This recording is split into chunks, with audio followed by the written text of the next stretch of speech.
Hello, everybody. Andy Jacob here with the .com Magazine Entrepreneur Spotlight Series. I have a great show on leadership today. You know, we talk about it all the time on the show. Hopefully you watch the show, watch all the great entrepreneurs and founders and CEOs that we have on the show. One thing that comes very clear, one thing when we speak to all of these great entrepreneurs running these amazing companies is how important leadership is, both in the C-level executive suite, through the management team, all the way through the rest of the team. People need to be leaders. So we decided today, of course, to bring on really a worldwide leading expert in leadership on the show. His name is Mr. Stephen Davis, and he is the founder and managing director of Renaissance Solutions. And when we talk about leadership, he has a very unique approach. You're going to love this interview very much. We've already had a pre-call with him, and some of the things that he has to say and some of the information that he can impart to our audience is just remarkable. So we're so excited, Stephen, to have you on the show today. Welcome to the .com Magazine Entrepreneur Spotlight Series today. Andy, thank you very much for having me. I was really looking forward to speaking with you. What a background you have there, sir. That's awesome, Stephen. Of course, you've become known really as an expert's expert in leadership, a leader in leadership, I guess we can call it. So before we get started, we have so many questions and you have such a unique approach. Let's pull the lens back to 30,000 feet. Tell us about Renaissance Solutions, and then we're going to get into it. Thanks for asking. We started the company back about 23 years ago because my background has been in recruiting for Fortune 500 companies. And I was trying to recruit someone who worked for a global bank. She worked in HR and she was a coach. And the company was laying people off. Their jobs were being eliminated. And she asked if I could come down and speak to these 150 or 200 people about how to deal with recruiters. So I did, and I gave a presentation, and after it was over, she approached me and she said, "Steve, you would be a great leadership coach." And I said, "Are you crazy? I'm a recruiter." And she said, "Yes, but you have the communication. You understand how to get things done. Think about it." 3 months later, she introduced me to a manager who had a huge office here on Park Avenue. Andy, I had a 3-minute interview with this gentleman. He offered me the job on the spot, gave me an office as a consultant, and I started coaching people who walked into my office with their heads down, telling me that their jobs were going to be eliminated and they couldn't go home and tell their spouse that they were losing their job because they had kids in college, they had mortgages, and this is what I was facing. And I realized at that point that leadership is emotional. Looking for a job is emotional. And back in recruiting, I always looked at it as helping people, yes, empowering people, yes, but also making money when they were hired. I didn't really realize the depth of the emotion when someone is let go. So I started the business, got that financial services company as a client. I'm still working with them today, coaching their technologists globally. And my business is scaled to the point where people hire me Singapore, India, London, South America, all over the US. And because they want leadership, they want to improve their mobility in their careers. And that's how we started the business. That's awesome, Stephen. I love it. I love it. And of course, let's talk about emotion. Let's understand how emotion changes the dynamic in a leadership situation. You know, you talk about emotion, we talk about leadership. Sometimes when we talk about leadership, we don't really think about the emotional component. So let's help our viewers understand how to become a better leader by thinking and working on their emotional component of leadership. I'm so glad you're asking. I'm sure you know this in your background, in your career, and your skill sets. There's a difference between being a good manager and a strong leader. And as a coach, I've been hired by managers to improve their teamwork, the direct reports. And ultimately, there's a culture that is communicated by a manager to a team and to the manager's superiors. It's a matter of, do you tell someone what to do? Do you get on their butt to ask them if they've done it? Or do you empower people and help them to learn, to grow, and to be part of a unified team? That's the difference, and that's how I coach. And just to give you a quick example, a manager hired me. I never worked with her before. And I said, what's the issue? And she said, she was in New York. She had a direct report in Delaware. And she said, this man is talented. He's important to my team, but he has a temper problem. What am I going to, I was like, well, I never had that facing me before, ever. Got him on the phone. We scheduled 10 sessions. By the 10th session, he invited me to his house for Thanksgiving dinner. I love it. I love it. Of course, so many companies improve their bottom line because when they think about how important it is to have great leaders, one thing that really sort of resonates for a lot of companies is, what part of their leadership team do they really have to work on? Do they work on the leaders at the highest level? Do they work on the managers first? Which level do they work on that it makes the most powerful impact in their company? Is it the leadership team, the C-level suite executives, or the managers, or is it both? That's an excellent question, Andy. The leadership from the managers and from the teams has a trickle up and a trickle down effect. And one of my favorite expressions, and this is how I coach, no matter whom I'm coaching, having a goal without having a plan is just a dream.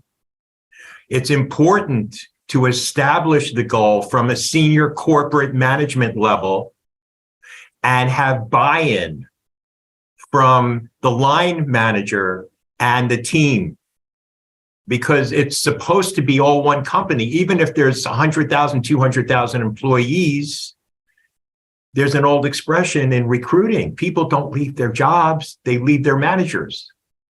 Yeah, I love that, Stephen. That makes all the sense in the world. And of course, we know that bringing a new employee in, bringing a new C-level executive in, bringing a new manager in costs a lot of money. There's an expense there. And that expense can be extraordinary, especially if there's a high turnover rate. So let's talk about, how do we as entrepreneurs make sure that people stay in our organization so they don't keep moving on, costing us a lot of money in the recruitment process of new managers and C-level executives? That's an interesting point, Andy. I was once on a Zoom conference call with one of my corporate clients. We had about 25 senior leaders on the call, and we were doing a catch-up over a major event that was running, and I was a coach for it.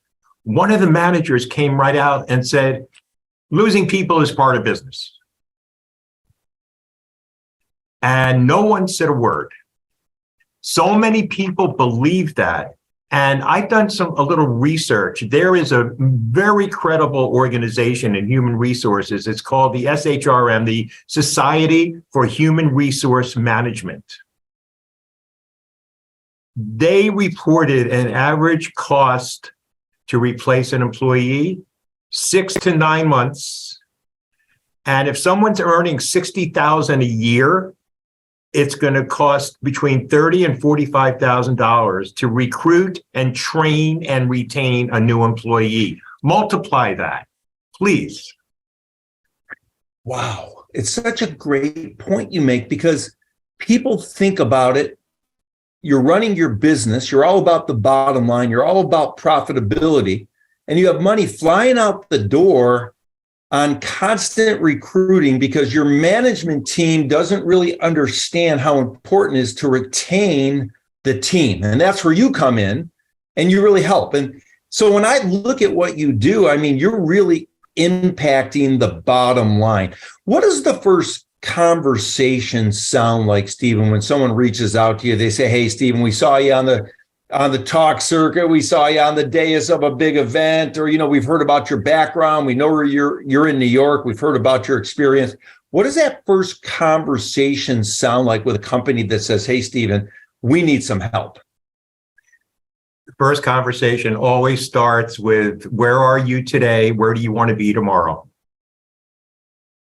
I like that. That. Because Andy, there's no one size fits all, because every company is different. Every manager is different. Every person has a different personality and a work ethic. And people get so caught up in their own timelines and their own career goals. And there's something going on today, a new thought process, I should say relatively new. Intelligence is not new. What's relatively new is something called emotional intelligence. And my first conversation is designed to do a deep dive into the emotional intelligence of these decision makers. I love it. Let's unpack that a little bit. Emotional intelligence. Some people call it emotional IQ. Yep. There are some tests online, of course, that people could take. But when we think about it, let's break that down, because that's such an important aspect of what you do, Stephen. What really does emotional intelligence mean to you in terms of how it needs to be thought of from a management perspective? Well, I'm happy to answer that. I'd also like to share what needs to happen from an employee perspective who's reporting to management. Emotional intelligence, or as I call it, EQ, the first two pillars are self-awareness and awareness of others. So when I'm talking with someone on that first call and I ask, what are your expectations for tomorrow? I understand how they think, what their emotions are, and how in tune they are with their team, not just themselves and their own goals, but what are their team goals.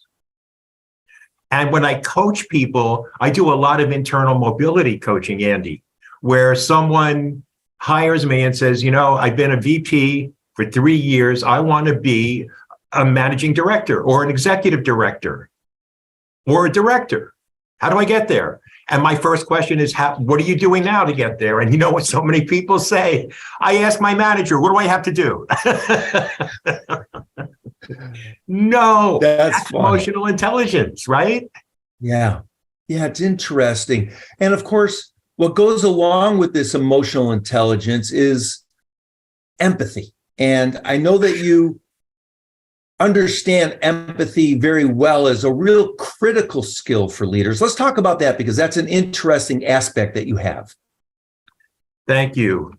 Empathy is sometimes a very deep emotion hidden behind the corporate pressures of performance.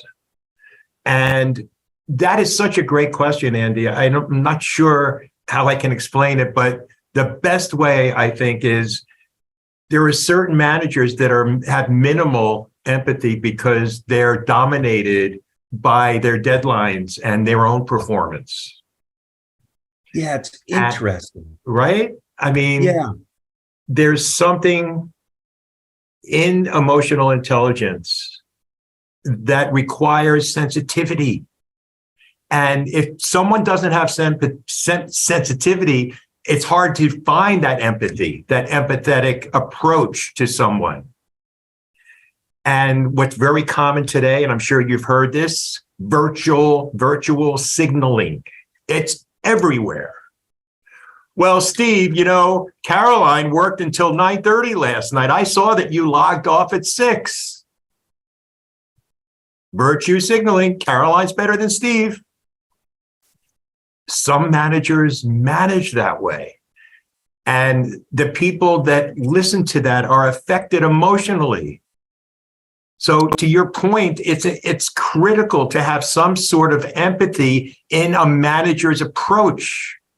because this is not black and white. People are not one way or another way. Everyone's different. Everyone has different buttons that they can be pushed to do things.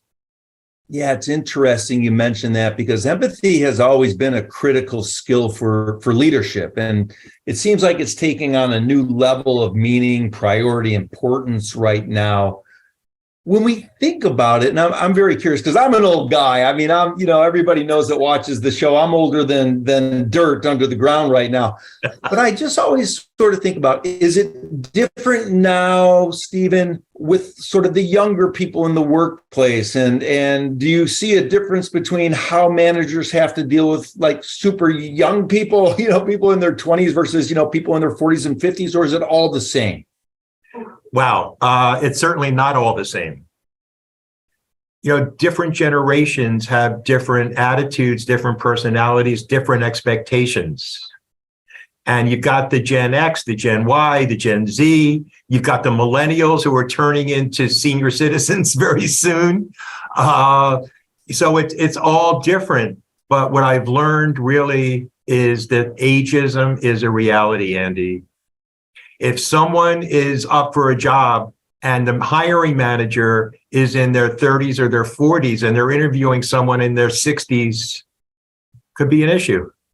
Could be. I'm not saying it would be. It could be. Yeah.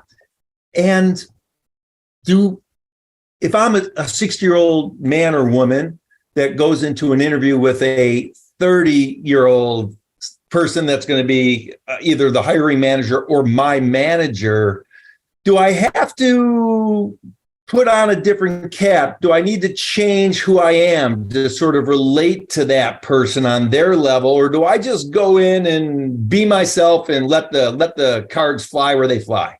Well, you don't want to be yourself and just let the cards fly where they fly. A lot of the work that I do is in career coaching, and the number one service people hire me for on the job search side is interview coaching. And if, to your point, if someone has a disparity in their age compared to the interviewer, I always say that interviewing or going into your manager for a performance review is not about you. It's not about the candidate. It's not about the member of the team. It's not about them. What does the decision maker want to hear?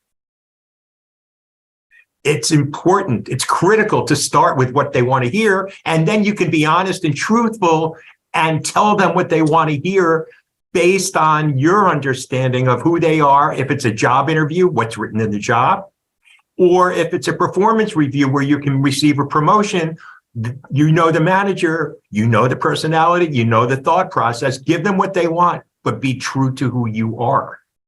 Wow. For the people watching the show that are maybe coming up on an interview or some type of performance review, rewind what Stephen just said. That's remarkable advice. Coaching. Yes. There's so many studies out there that ask CEOs and founders and very successful people about their view on coaching. And it's just remarkable how many of them say, hey, I love coaching. I've received coaching. I need coaching. I want coaching, and I want it for my team. When we think about it, though, a question that might come up is people that want coaching, they get the coaching. They reach out to a great coach, a leader in the space. For example, like what you're doing, Stephen. Kind of a funny question, maybe a little sidewinder. Do they listen to the coaching? Great question. I would say that they listen, but there's a difference between hearing and listening. Yeah, right. That's interesting, right? Let's unpack that a little bit. Let's unpack how you get them to listen, hear it, and take action on it. That's such a great point. I do a deep dive. Try to understand what has been happening in the past that has brought the person to a coach. Then I do some gap analysis. What's missing? You've tried it your way. Let's try it this way. And I'm not even saying it's my way, because my opinions are only my opinions, Andy. There are great coaches out there. on the corporate side and in agencies like mine, some great, talented, super talented people. But because it's an important opportunity, we only have one chance to make a first impression. So I can do my best practices and share best practices. If someone understands it, I want to understand if they've done it. And in many cases, I would say 80 to 85% of the people that I coach do it. 15 to 20% do it in their own way. I love it. It's great. And that's a great percentage, of course. But one thing you just said, that's awesome, is you only get one chance to make a first impression. And that's awesome and powerful. But let's talk about a manager that maybe their first impression wasn't that good with their team. And then they bring you in, you work with them. They not only listen, but you hear. And now they're saying to themselves, wow, I kind of get it much better than I did prior to, spending time with Stephen. Can they go back in and sort of change the mindset of the team after they've gone through your coaching to let the team know that there's sort of a new mindset here from management versus the old mindset that maybe wasn't working as well? Yes, they can. However, Andy, management needs to acknowledge the change and accept the change and not just give it lip service. Yeah, I like that. So how does that happen? Do they talk to their team and say, hey, listen, in the past, maybe we've done things certain ways. I've done things certain ways. And I want you to know that, life and employment and being a part of this team is about constantly and never ending improving. And we've decided to make some giant improvements. And let me tell you about the improvements. Not only am I asking you about the improvements, but I'm committed to make the same improvements myself. Is that sort of the way in which you have to divulge the new sort of management style? How does that work? That's very close.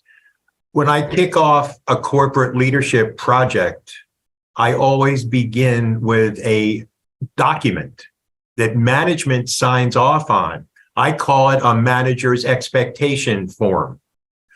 So I go over 10 roughly areas that a manager wants to see improvements from the team. And before I go to the team, the manager signs off on it. And then when the coaching is completed, we go back and we do the metrics analysis to see that we're successful or not. I like it. It's sort of what I would call in the old days a buy-in.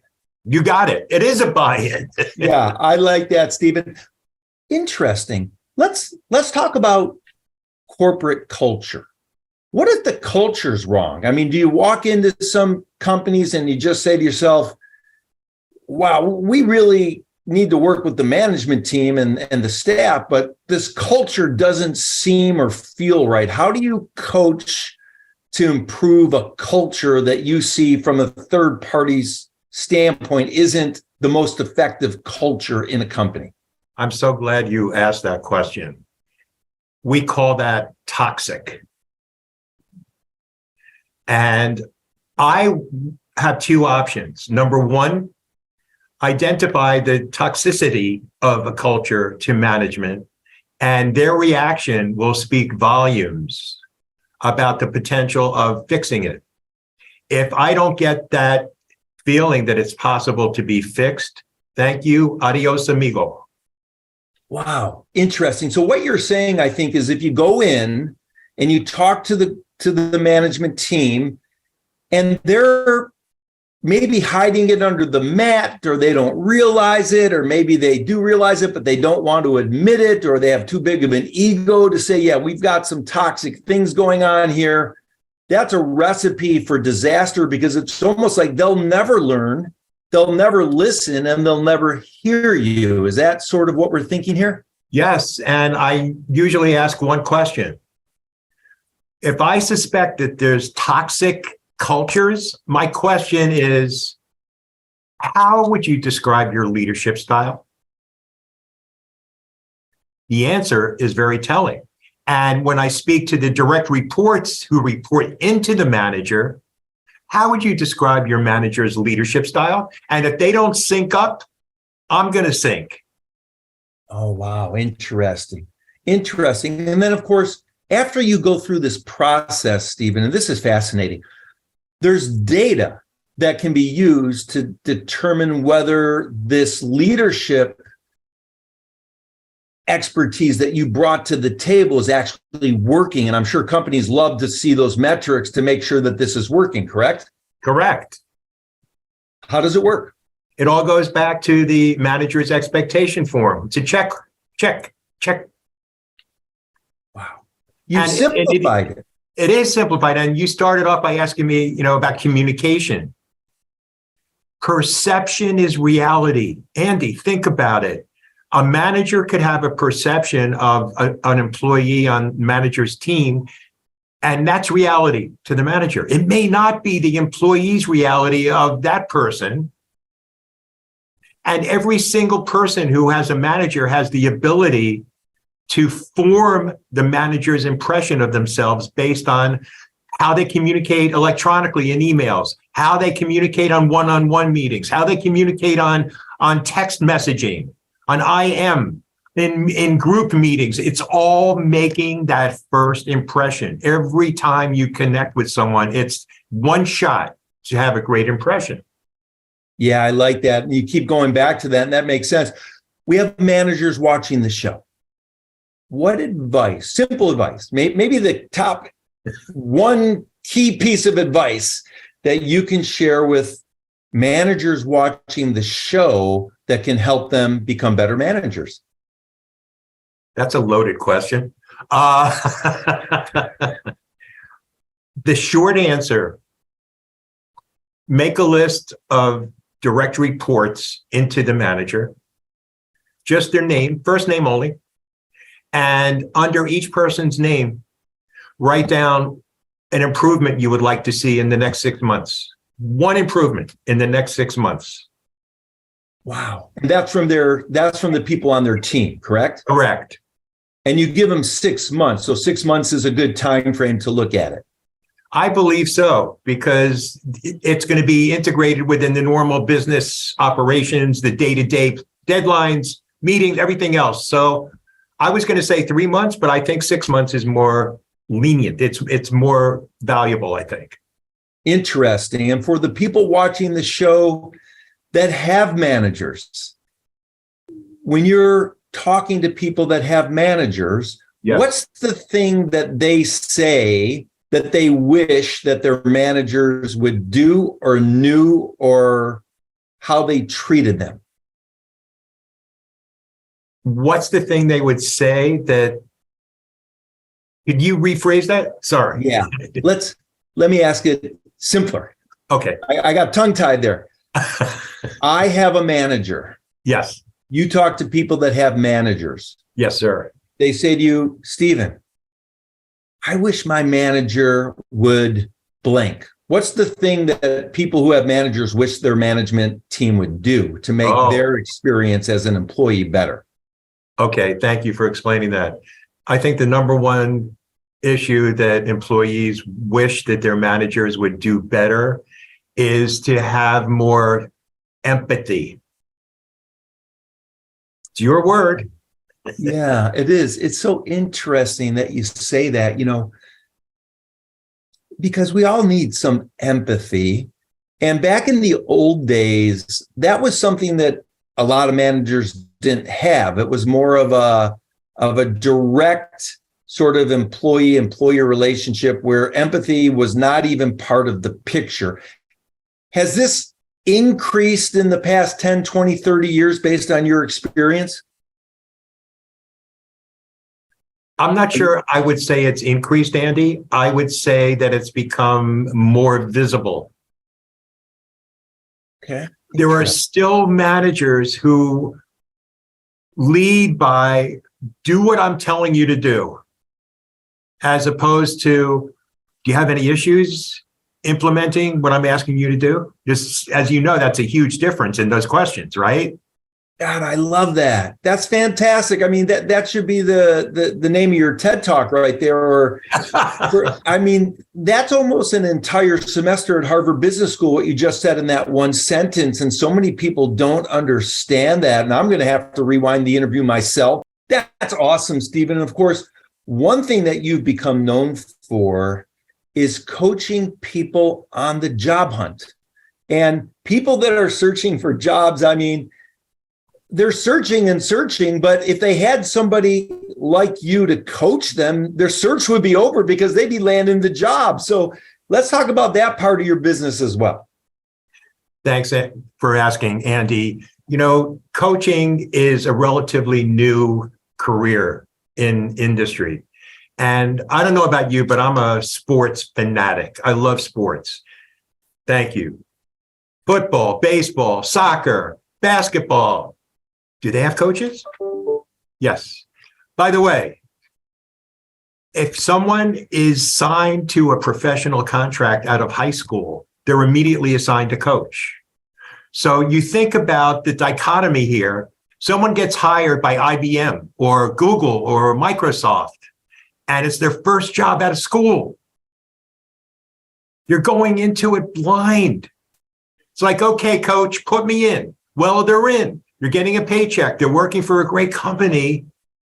They need longevity. So they a lot of them will hire me to coach them in a few areas. Number one, receiving promotions. Number two, people that are currently working. So many people don't like their jobs these days. So many people. And they stay stuck because they're either afraid or they're worried or both. So what I do, and one thing about my coaching, Andy, is I don't want to work with people for a long time. My approach is to empower people because I believe that knowledge is power. And I try to share as much as I know about the hiring side. So if someone hires me, I'm not happy in my job, I want to get a promotion in the company, or I want to leave. What should I do? Goes back to the goal without a plan is just the dream. And I'm very methodical that way. And people are successful because they remove the emotion, or they at least minimize the emotion in looking for a job. I love it. And of course, there's an old story. Goes back many, many, many years. I mean, my grandfather and great-grandfather and even great-great-grandfather, which is going in and talking to the boss, quote unquote, the boss, and asking for and asking for a raise. So do you coach people in that regard as well? Absolutely. Because the raise goes hand in hand with the promotion. And let's talk about it before I let you go. Sure. When we think about it, is it a presentation to the manager? How do you go in? I mean, how do you coach someone to go in and present their case, like almost like an attorney, that I'm worth it. I follow the corporate culture, and here's what I expect, and here's what I think I deserve. Maybe they don't say it in those words, but how do you coach them to do that? It's another, I don't know where you get these great questions. It's a simple answer. It's number one, I've been on your team for X amount of time, and you want to get, to use your words, buy-in from the manager that you're performing up to their standards or you're exceeding expectations. And if the person is meeting or exceeding expectations, and it's time for a performance review, which most companies have either every 6 months or every year, salary comes up. Oh, Steve, you did great this last year. We're going to give you a 10% increase. Not good. Thank you for giving me a 10% increase. I just want to share something with you. I'm looking at other team members in this company and in the market in general with my years of experience, and their salaries are 25% higher. So it's not about the salary. What's more important to me is fulfilling your expectations, Mr. or Miss Manager. I like I'm that. just looking for fair market value I based like it. on my skills, my achievements, and my education. Can we do something here? I love that so much. Let's talk about entrepreneurship. Let's give back to the entrepreneurs watching this show. Sometimes they're having a tough time in business. We all do. I mean, when you're pushing hard, as you know, Stephen, it's not always perfect. True. Yet entrepreneurs wish that it was, but it never is. And they scrape their knees and they fall on their behind. For the younger entrepreneurs watching the show, Stephen, based on your experience, maybe you could give some pointers about what it takes to keep on pushing through the tough times and keep on going. Oh, so I'm so glad you're asking me that question. And this is, I think, Andy, appropriate, not just for young entrepreneurs, but for professionals in a career currently. Who we are, and I'd love your opinion about this, who we are depends upon how we react to things that happen to us in life. And I've gone through the pain in my own life. And I've learned that sometimes in order to be successful, it's important to go back a step or two steps. And it's the people that are afraid to go back two steps. They stay stuck where they are and they don't learn. So if an entrepreneur is trying to get a business off the ground and they're not making any headway, you always have options. There's always choices. And what makes us stronger is learning and, again, recovering and not taking things so personally to become dejected and disappointed and look at it from a purely factual perspective, Andy. This, again, is emotion. If we can remove the emotion and look at it from metrics, I've done A, B, C, D. I have a business model. I want to get it off the ground. This is not happening. Okay. Step away from it. Ask someone who's successful. They've probably gone the same, if not worse, objections and failures and disappointments than you. Yeah, it's a good point. And does that make sense? I mean, yeah. Who we are really depends on how we react, which is what you said. Right. And I agree. I can look back in my career and look at the way in which I reacted during some situations. And now that I'm older and hopefully a little bit more wiser with a few more, experiences under my belt, I look back and I say to myself, wow, I could have reacted differently. I could have changed things. But as you know, the difference between those successful entrepreneurs and the ones who are not are the ones that learn as they go. So they don't make the same mistake continually. They maybe make the mistake once, maybe twice at the outside, but then they learn how to react differently and better from their mistakes. So I love what you're saying. That should be the title of a book right there. I mean, this is fantastic. Stephen, I loved having you on the show today. The time just flew by. I already know I'm going to bring you back on the show because I want to get more into the psychology of the management team, how you can help the leadership and management team with your coaching. But I think we have a great sort of background right now of what you're doing, of course, at Renaissance with this, what I'm going to call communication leadership. I mean, it's fantastic what you're doing. I want to thank you so much for coming on the show today. This has been amazing. Andy, thank you for having me. It's a joy to talk with you, really.